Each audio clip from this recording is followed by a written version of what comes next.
Well, the whole Grand Canyon thing is bananas. Like, there's areas of the Grand Canyon you cannot explore. You cannot go. You cannot fly over. Right. And you can't fly under the rim. Yet when you go to those bad places, suddenly a white plane flies over under the rim, black helicopters show up. I showed it in my episode. I show the black helicopters showing up. Like, they do show. Yeah. Like, they are protecting something. Something. It's not as simple as this is a dangerous area, because you can go to any dangerous area. You go just to the normal tourist area. It's like, be careful. People fall. 2 people a year fall. Yeah, someone fell recently. They did? Yeah, an influencer. Of course, taking a selfie. But the Grand Canyon, there's been these crazy stories of people finding these like these caverns with like Egyptian artwork and hieroglyphics and these stories of artifacts that have been removed from there. So the story is, it shows up, I believe, in like the Phoenix Gazette. It's 1903 or so. And the explorer is G.E. Kincaid, and he's going down, he's looking for gold deposits or whatever. This is just before Teddy Roosevelt made the Grand Canyon a preserve. He was a naturalist. So he finds these steps that are clearly man-made. He follows the steps up, and there's a cave, and he goes in there, and he describes hieroglyphics that look Egyptian but are not quite. He finds a statue that he describes as like Buddha-like, not Egyptian, not human, but sort of like Buddha, and all these weapons, shields, gold, all sorts of stuff. He keeps going. He finds a deserted city in the caves, and all these tunnels and caverns go everywhere, and he's trying to map everything. He comes out, and he goes back to town, and he gathers together a group that we're going to go find the stuff again. And people are excited about it. And a couple of weeks go by, and everyone's gathered to go on the expedition. He never shows. The expedition goes nowhere, and that's really the last we've heard of it. Really? And is there any photographs or anything? No. There never is of this stuff. Right. Just descriptions? Just a great story. Well, the great part of the story is the fact that you actually can't go there. And the idea that there's an area where the military is protecting people from being foolish, that doesn't make any sense. Nobody asks why. Right. Like, nobody asks why. It really bothers me about that story and all of these, whether it's disclosure or whatever. I don't hear anyone asking why. Well, they won't let us. Well, who's they? Right. Someone's in charge of stuff that's not the president. Right. Or Congress. So who is it? So, is it possible there's some sort of a government installation down there somewhere? It's all going to be woo-woo conspiracy stuff, or it's real. Or G.E. Kincaid found something and someone got to him. But if G.E. Kincaid found something, why would they want to hide some ancient civilization discovery, particularly in the early 1900s? Like, why? For what reason? I don't know why Graham Hancock is marginalized now. Right, but wouldn't you think that there's like less of a grip on that stuff in the 1900s, the early 1900s? I would think so. Yeah. So my guess would be treasure and money. That would be my guess. Is it shows up in the paper, the government goes down there, like, there's a lot of stuff down here, let's grab it, send it to the Smithsonian, who keeps 99% of the stuff under wraps. They have, a billion items that nobody can see, and then that's the end of it. Yeah, but what the fuck? Which I would love to know the official reason. See if you can Google. Is there an official reason why you're not allowed to go to certain areas of the Grand Canyon? They use a VPN there, brother. The story, I was looking at an article about the original article, and it says that the 2 guys mentioned might not have even existed. Right. There's no evidence of them. G.E. Kincaid? And another guy named S.A. Jordan.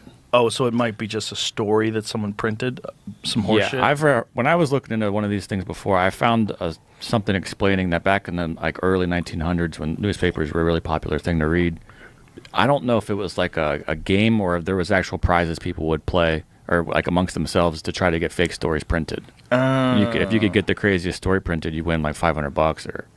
I might be wrong, but I think Jordan was connected to the Smithsonian, at least according to the story. I pulled this from the Smithsonian debunk, which, I mean, obviously they would if this is the way we're going to go with it, but them debunking this, and they gave 2 links, one to the original 1909 article and one to a 2008 update, and that's where I was pulling that from. I don't trust the Smithsonian. They're exempt from all kinds of stuff. Yeah? Well, like there's a law passed not too long ago that if you have Native American artifacts that are important to that culture, especially burial artifacts, they must be returned. Unless you're the Smithsonian, then they're allowed to hold on to then them? you can make a case that you don't have to give it back. How do they have so much power? It's a government agency. Smithsonian is a government. Oh, I didn't even know. I thought it was a private agency. So there's no official story as to why this area of the Grand Canyon is off limits. For your safety. The forbidden zone, they call it. Yeah, that's all I can find. That's fucking weird. That's fucking weird. That this story comes from the very area that's forbidden. That's fucking weird. I think. What are the odds? I don't believe in coincidences, so. A lot of these stories come from places you just can't go. Has anybody tried to hike in? All the time. Wear Or camo? raft in. Yeah, did they get busted? And busted, yeah, and arrested. Really?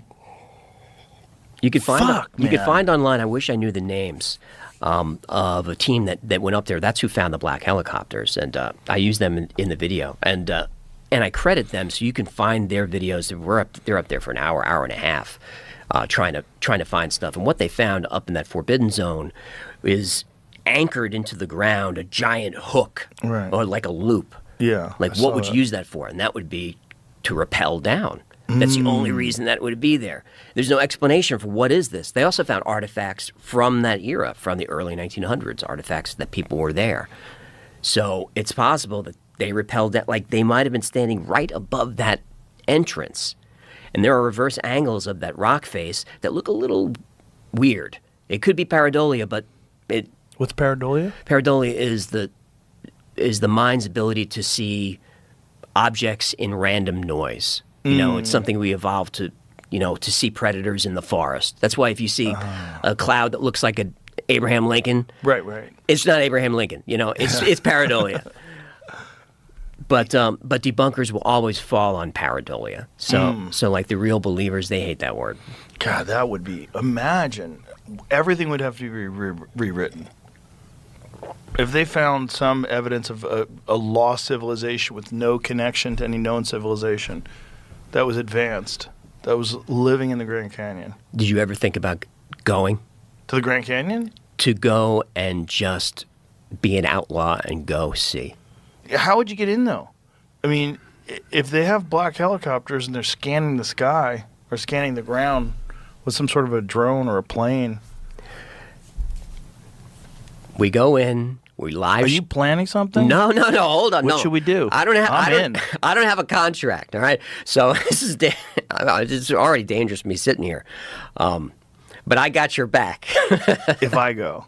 Yeah. Right. What's up? The thing I found about the Egyptians in Ohio was actually from a paper that was written. It's postulating it. I guess they took a lot of the evidence that they had been finding and saying this shows that there might have actually been Egyptians there. What's from 1937? That's when the guy was, I think, born. This is 40 years ago. Oh, so wow. That amulet was brass, apparently, and it was found near Cincinnati. And where I actually think that it might have been trade routes, because there was some, stones that have been found in various parts of the world that are from specifically Ohio, because it's like a rainbow shale that was used in, arrowheads and stuff a long, long time ago. Like that area was used to make weapons, the first... 12,000 years ago when the first people were kind of in North America. But that area in Ohio also is known as the sandstone capital of the world. And I don't know if that's related to the Egyptians, because that's what the pyramids are made out of, There's tons of sandstone that is very specific to that region. Yeah. So Pyramids made out of sandstone? I thought so. Yeah, I've heard this, there's yeah. 21, from 1800 to 1980, 21 times the amount of sandstone that made the Great Pyramid was shipped out of Ohio to make various buildings all over the world. Really? Most of them in the United States, obviously, but all over the place. Dun, dun, dun. Yeah, just weird facts I found after Graham History came through. of the humans. We don't know history. We know some. All The right? only history that we know is the one we go discover on our own time. The one that's presented to us is not history. It's all lies. Well, it's not all lies. All of There's it. some lies. I found that too. I didn't Lost follow civilization in Grand Canyon was, Egyptian? that. Yeah, the Smithsonian published some stuff in 1909, Oh, wow. I guess, that where all this came from. There was an article that got written, and I don't know how much of it they... Okay, pause for a second. This is where things get weird.